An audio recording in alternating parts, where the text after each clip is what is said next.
माफ़ करना दोस्तों, मैं आपके दिल को ठेस नहीं पहुंचाना चाहता, पर क्या करूं, आज मेरा दिल बहुत दुखी था, इसीलिए आज मैं आपके समक्ष आया हूं। लोग मंदिरों में जाते हैं श्रद्धा भाव भक्ति लेकर के, और वहां जाकर के अपना दुखड़ा रोते हैं, अपने सुख दुख बांटते हैं, ध्यान करते हैं, भक्ति करते हैं। मंदिर हमारी श्रद्धा का विषय है, और वहां पर जाकर लोग मोबाइल निकालते हैं, रील बनाते हैं, वीडियो बनाते हैं और अश्लीलता भी करते हैं। हमें ऐसा करना चाहिए क्या? इसमें रोक लगनी चाहिए।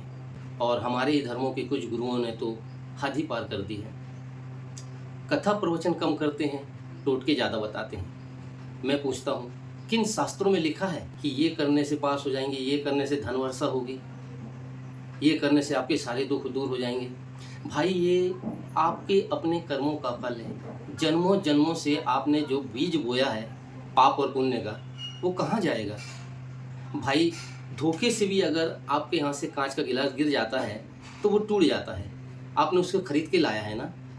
अब आपने खरीद के जब लाया है उस गिलास को और वो टूट जाता है तो नुकसान तो होता ही है, चाहे वो जानबूझकर गिरा हो या अनजाने में। उसका खामियाजा तो भुगतना ही पड़ता है, उतना नुकसान तो हो ही जाता है। फिर आप ही बताइए कि आपके अपने कर्मों का फल ना मिले? अगर आपने अच्छे कर्म किए हैं तो उसका अच्छा फल तो मिलेगा ही, हाँ, लेकिन अगर बुरे किए हैं तो वो ज़रूर मिलेगा। फिर आप कितने भी टोटके अपना लो, ये धर्मगुरु इनसे पूछ सकते हैं। ये तो अपनी जेब भरने के लिए, इनकी वीडियो में आप देख सकते हैं कि जब भी ये कोई टोटका बताते हैं या प्रवचन करते हैं, स्क्रीन में आ जाता है फलाना अकाउंट नंबर है, इसमें आप पैसे डालो, हम गौशाला चलाते हैं इसके लिए दान करो, वृद्धाश्रम चला रहे हैं इसके लिए दान करो।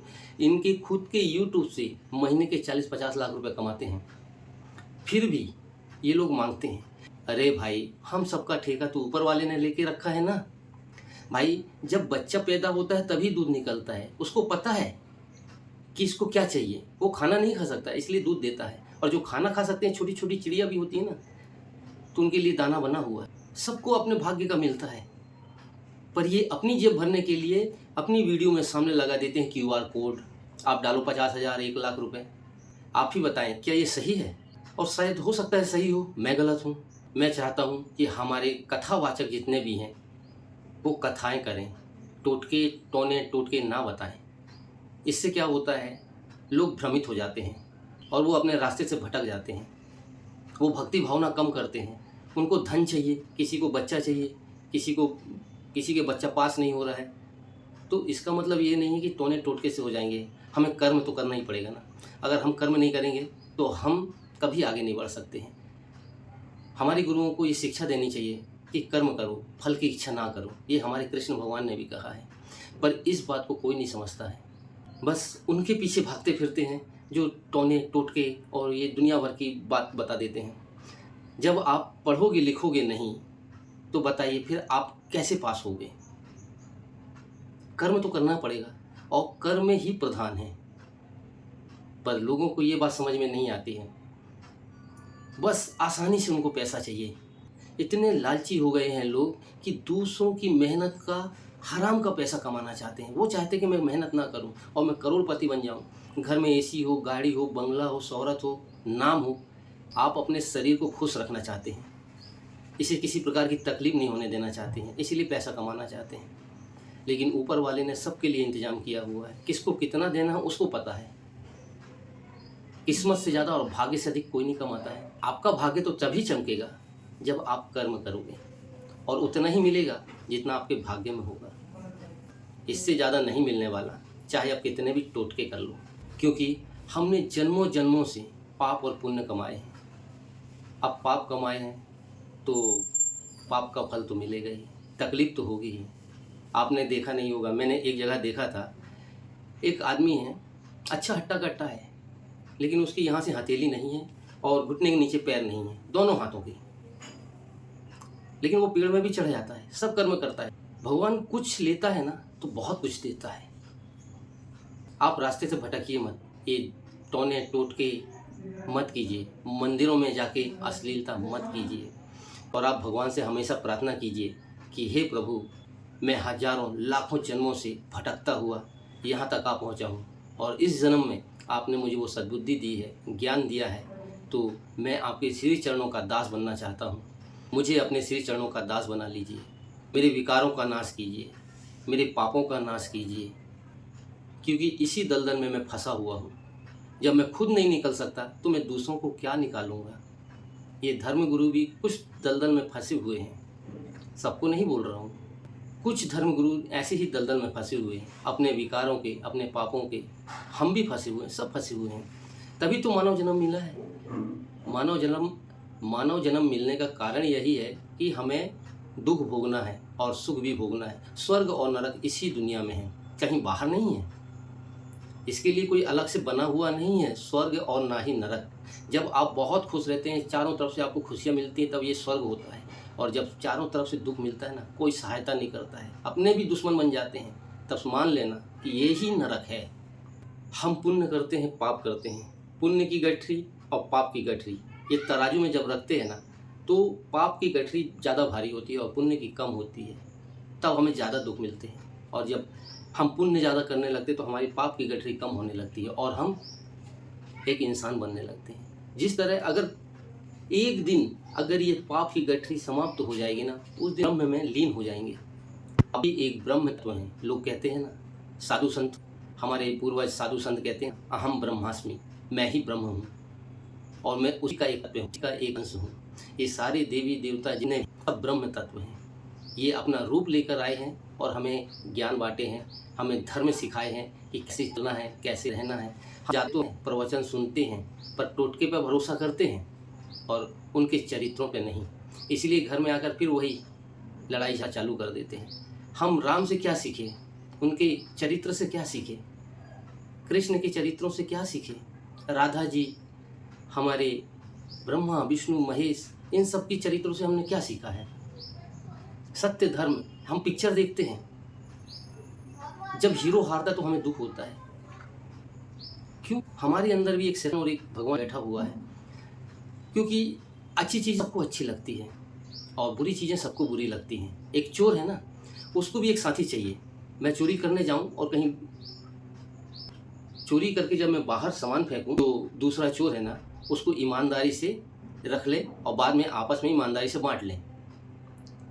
तो एक चोर को भी जब ईमानदार साथी चाहिए, तो हम दूसरों से उम्मीद करते हैं, तो हमसे भी तो कोई उम्मीद करता है ना कि हम भी उसके साथ ईमानदारी से चलें, अच्छा व्यवहार करें। ये चीज़ कहना चाहता हूँ दोस्तों कि अगर इंसान को इंसान बनना है और इंसान से अगर भगवान बनना है, तो सत्य कर्म करे, धर्म में चले, ईमानदारी से कमाए, किसी का दिल ना दुखाए, यही उसकी सबसे बड़ी पूजा होगी। और यही धर्म शास्त्र सब कहते हैं। हमारे राम जी, हमारे कृष्ण जी, ये आकर के हमें यही समझाए हैं कि बेटा धर्म से चलो, ईमानदारी से रहो, यही तुम्हारा कर्म है। और अगर ऐसे ही धर्म से कर्म करते हुए भले रूखी सूखी ही मिले, उससे ही तुम प्रसन्न हो और सुखी रहो। दिखावे पे मत जाओ। कल क्या थी ये दुनिया, आज क्या है। कल ये सब चीज़ें, इतनी सारी व्यवस्थाएं नहीं थी, यहाँ तक कि बस गाड़ियाँ भी नहीं थी, लाइट भी नहीं था, बिना पंखे के सो जाते थे, चैन की नींद आती थी। लेकिन आज इतनी सारी सुविधा होने के बाद भी हम सुविधाओं के लिए तरस रहे हैं। हम उन सुविधाओं को इकट्ठा करने के लिए पाप कर रहे हैं, दूसरों का दिल दुखा रहे हैं, दूसरी की मेहनत का हम आसानी से छीन लेना चाहते हैं और उसको छीनने के बाद हम सुखी होना चाहते हैं। कैसे सुखी होंगे बताइए। एक ना एक दिन आपको उसका परिणाम तो मिल रहा है, मिलेगा ही।